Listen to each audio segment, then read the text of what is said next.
চোখ ভরে আমাদের ছোট বাবাকে দেখছে, তাই তো?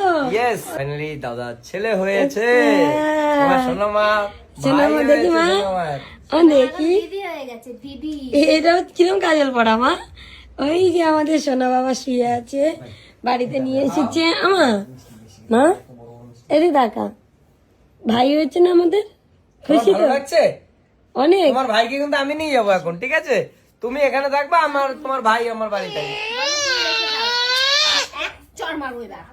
ঠিক আছে? কেন?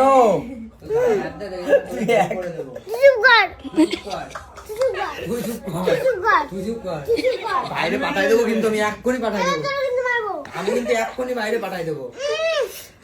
তা মামা তো বলেছে ভাইকে দুর্গানগর দিয়ে দেবে, আর তোকে ওই বাড়িতে। তুমি এই বাড়ি থাকবা, ভাই আমার বাড়িতে। ঠিক আছে, ভাই তোমার কাছেই থাকবে, তোমার কাছেই থাকবে। তুমিও চলো তাহলে, কলকাতায় যাবে? কেন?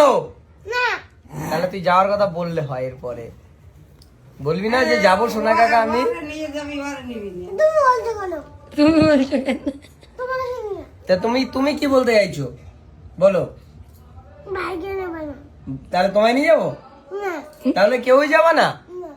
তা তুমি থাকতে পারবা তো একা একা? হসপিটাল থেকে ওই নার্সগুলো বলছে কি তোর ভাইকে দেবো না, রেখে দেবো। তাই বলছে কি তোমরা আমার মাকে অনেক ব্যথা দিয়েছো, তোমাদের কাছে কেন রাখবো আমার ভাইকে? যাই হোক, বাবু কেমন? অনেক অনেক অনেক ভালো। যাক আর একটু বড় হোক, তারপরে আমি বলছে কবে কামড় দিতে পারবো। ওর এখন থেকে কামড় দেওয়ার ইচ্ছে হচ্ছে, কবে কামড় দিতে পারবো। ওর মুখটা এখন এই মিষ্টিটার থেকে হয়তো দুগুণ বড়, একটু সময় দে তারপরে। যাক, সব ঠিকঠাক ভালো।